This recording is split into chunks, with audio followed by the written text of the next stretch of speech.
हेमंत प्रताप सिंह बघेल भी हमारे साथ हैं। हेमंत यार, तुम तो बड़े युवा हो और युवा प्रधान आपको बोला जाएगा।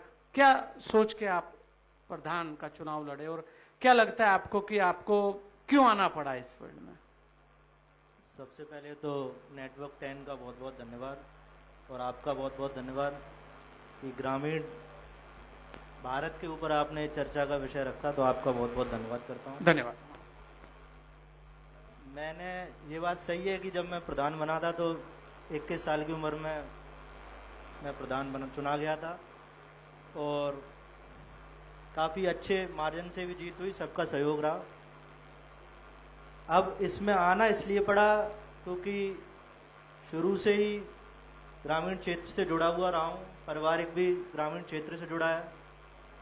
और हाँ, ये बात भी सही है, व्यापारिक तौर पे भी हम कटफोरी में हमारा व्यापार है, तो उसको जब देखेंगे तो उसके साथ साथ अगर ग्रामीण क्षेत्र में सेवा करने का मौका मिले तो मुझे लगता है बहुत अच्छी बात है। मतलब आपको लगता है कि गांव में सेवा ज्यादा हो सकती है? जी, गांव में सेवा ज्यादा हो सकती है?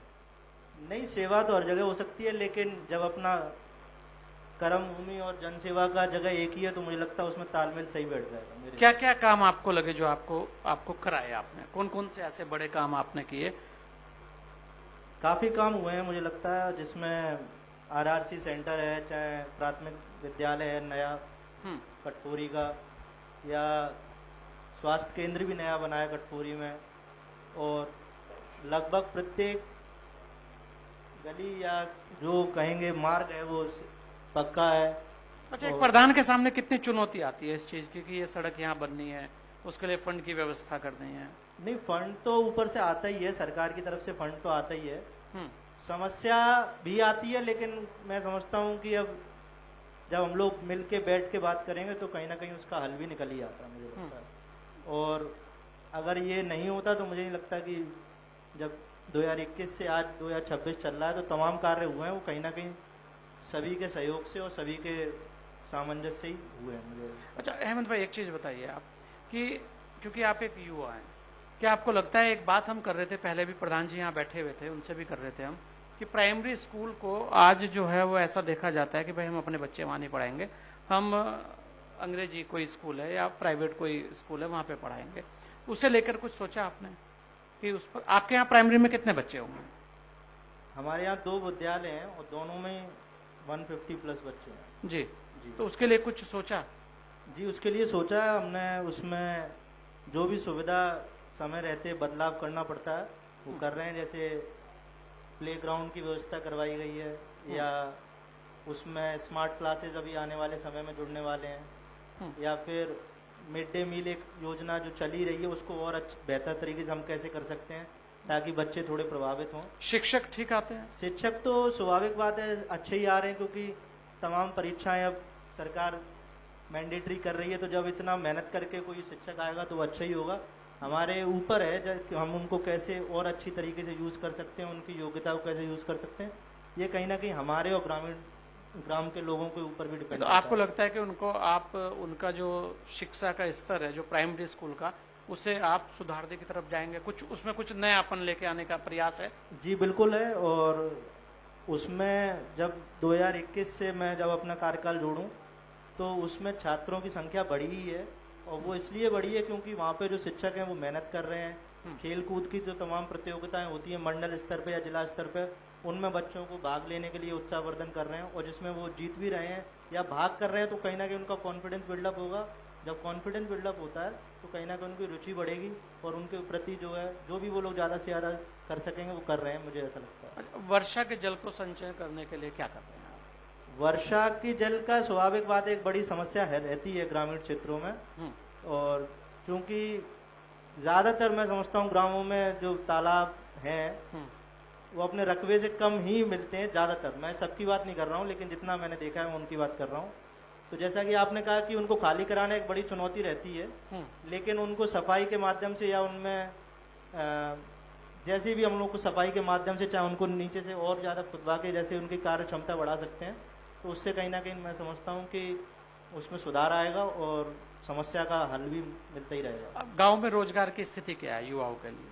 रोजगार की स्थिति हमारे ग्राम कटफोरी में अच्छी है, क्योंकि जो हमारा कटफोरी गांव है वो NH-19 से जुड़ा हुआ है और दोनों साइड गांव है, बीच से हाईवे गया हुआ है और आगरा लखनऊ एक्सप्रेसवे और NH-19 का जो इंटरचेंज है उससे कनेक्टेड गांव है। तो कहीं ना कहीं कनेक्टिविटी अच्छे होने के माध्यम से जो है लोगों को हाईवे का फायदा मिला गांव को? बहुत बहुत ज़्यादा मिला। मैं समझता हूँ बाजार में भी जो बाजार की क्षमता थी वो बड़ी है, लोगों के आने जाने की सुविधा है वो उसमें आराम मिला है। और कहीं ना कहीं जैसे जो एक सोच होती है कि हम दिल्ली जाएंगे, लखनऊ जाएंगे या कहीं जाएंगे वहाँ रोजगार अच्छा है, तो उसकी जो है सुविधा है, तो मुझे लगता है कि वो व्यापार में भी बहुत अच्छा लाभ मिला है। अच्छा अहमद भाई, एक चीज बताइए, क्या बिजली की व्यवस्था को लेकर और हैंडपंप, क्योंकि पानी की व्यवस्था को लेकर क्या स्थिति आपके यहाँ है अभी?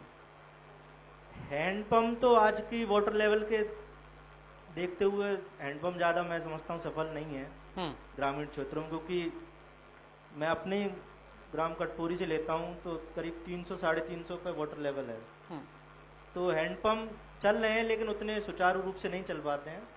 तो कहीं ना कहीं मुझे लगता है समरसेबल ही एक उपाय है। अच्छा, सरकार ने पानी की टंकी वगैरह कुछ इस तरीके की व्यवस्थाओं के लिए आपने कोशिश की? अभी पानी की टंकी बनी नहीं है और अभी जो आगे भविष्य में बनेगी, लेकिन अभी फिलहाल सुचारू रूप से चालू नहीं है। शौचालयों की व्यवस्था ठीक है? शौचालय प्रत्येक घर पे शौचालय है और शौचालय की कोई दिक्कत नहीं है। प्रधानमंत्री आवास, मुख्यमंत्री आवास पर्याप्त मात्रा में पर्याप्त मात्रा में जी, तो कहीं कोई कमी नहीं है? नहीं। और कटपुरी वैसे देखा जाए तो जो लोग हैं वो मैं समझता हूँ फाइनेंशियली, क्योंकि व्यापारिक ज़्यादा लोग हैं, तो कहीं ना कहीं वो अपनी सुविधा के अनुसार वो आगे बढ़ रहे हैं। तो मैं समझता हूँ कि जो सही मायनों में जितना उन्हें मिलना चाहिए उतना मिलता है सरकार। कानून व्यवस्था को कैसे देखते हैं?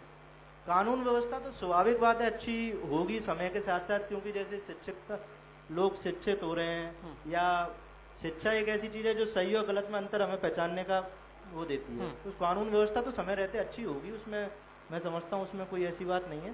हाँ, पहले से बेहतर हुई है और आने वाले समय में और बेहतर होगी। महिला शिक्षा को लेकर क्या लगता है? महिला शिक्षा को लेकर अच्छी व्यवस्था है। महिला तमाम कार्य हैं जो महिला डिग्री कॉलेज हैं या फिर उसमें हैं, और क्योंकि योजनाएं काफ़ी सरकार की तरफ से आ रही हैं तो वो भी बढ़ चढ़ के हिस्सा ले रही हैं। और कहीं ना कहीं जब महिला शिक्षित होंगी तो मैं समझता हूँ कि घर का माहौल एक अच्छा रहेगा, उनके बच्चों में जो है वो शिक्षा का एक भाव जागृत होगा, जो कि अच्छा ही रहेगा। सरकार से क्या चाहिए? सरकार से ऐसे तो अब ग्राम प्रधान होने के नाते सब कुछ चाहिए ही है, जितना मांगो उतना कम ही रहता है। मांग लो, मिले ना मिले पर मांग तो लो। नहीं, मिला भी है और ऐसी बात नहीं है, जब जब जो जो चीजें मांगी गई मिला भी है। लेकिन हाँ, एक चीज मैं कहना चाहूंगा, क्योंकि जैसा मैंने आपको बताया कि हाईवे से जुड़ा हुआ गांव है जी, और एक्सप्रेसवे से भी इंटरचेंज वहाँ बना हुआ है 76 किलोमीटर का, तो लोगों का आवागमन ज्यादा रहता है वहाँ पर। और हाँ, जो ग्रामीण क्षेत्र में जो है गांव है कटपुरी, लेकिन नेटवर्क ऐसा है वहाँ पे तो लोगों का आवागमन अच्छा रहता है। तो मैं समझता हूँ कि अगर उत्तर प्रदेश परिवहन की तरफ से जो है कुछ ISBT या कुछ वहाँ बने तो मैं समझता हूँ बाजार भी बढ़ेगा, लोगों को रोजगार भी मिलेगा और कनेक्टिविटी और अच्छी हो जाएगी। उसके लिए प्रयास चल रहे हैं आपके? हाँ, चल तो रहे हैं। क्या है, आश्वासन मिला? नहीं, अभी तो नहीं मिला है। आश्वासन भी नहीं मिला। चलिए, आश्वासन मिल जाएगा। अब आपने बोला है तो वो आपका जो परिवहन का आपको स्टॉपेज चाहिए, शायद इसके बाद आपको वो भी मिल जाए।